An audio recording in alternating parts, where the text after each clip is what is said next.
সুন্দর সুন্দর ড্রেস কিনবো, জুতা কিনবো আর ব্যাগ কিনবো, এটা তোমাদেরকে দেখাবো না? এটা তো হতেই পারে না। Hello everyone, welcome back to another blog video. আজকে খুবই সুন্দর একটা টি শার্ট অ্যান্ড স্কার্ট পরে বাইরে গিয়েছিলাম। সো বিফোর দ্যাট আমি তোমাদেরকে একটু দেখাচ্ছিলাম ঢং করে যে আমি কি কি আজকে পরবো তোমাদেরকে দেখানোর জন্য। আজকে অনেক কাজ ছিল, কারণ আজকে আমার স্যালনে যেতে হবে আমার হেয়ার কাট দেওয়ার জন্য। দ্যাটস ওয়াই আমি কিন্তু আজকে খুব ভালোভাবে রেডি হয়ে যাচ্ছিলাম। ফার্স্টেই তোমাদেরকে টপসটা দেখাচ্ছি। টপসটা কিন্তু খুবই সুন্দর একটা চকলেট কালার ছিল। চকলেট কালারের মধ্যে কিন্তু একটা সেলফ প্রিন্ট ছিল। এরপর কিন্তু আমি খুব সুন্দর একটা শাইনিং ব্ল্যাক কালার একটা স্কার্ট পরেছি, যেটার সাথে ফ্লোরাল অনেক প্রিন্ট ছিল, অনেক কালারফুল ছিল।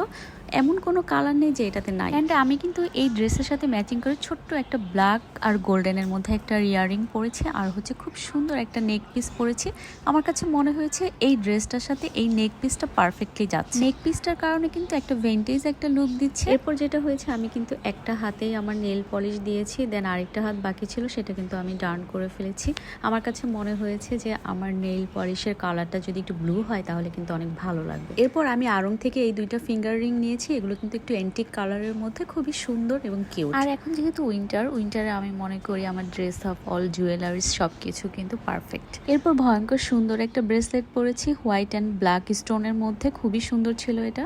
আসলে ড্রেস বলো, জুয়েলারি বলো আর মেকআপ বলো, যেটাই করো না কেন সবকিছু স্টাইল কিন্তু নিজের মধ্যে যেভাবে তুমি ক্যারি করবে সেভাবেই তোমাকে পারফেক্ট লাগবে। এরপর আমি প্রায়র থেকে এই সুন্দর শুটা নিয়েছি। এটা হচ্ছে ওয়াটারপ্রুফ আর this are very very comfortable. এরপর প্রায়র থেকে এই ব্যাগটাও আমি নিয়েছি। এটা হচ্ছে উল টাইপের একটা ম্যাটেরিয়াল। অলসো এটাও আমার কাছে কিউট লেগেছে, বাট সামহাও আমার মনে হচ্ছে এটা কোনো জিন্স প্যান্ট আর টপসের সাথে বেশি বেটার লাগবে। দ্যাটস ওয়াই কিন্তু আমি এই ব্যাগটা আর নেইনি।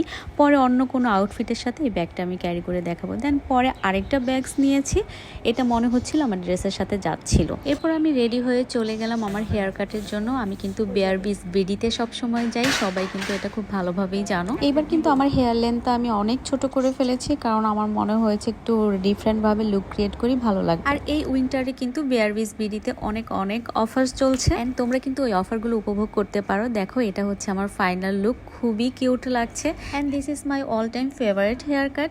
I feel like baby.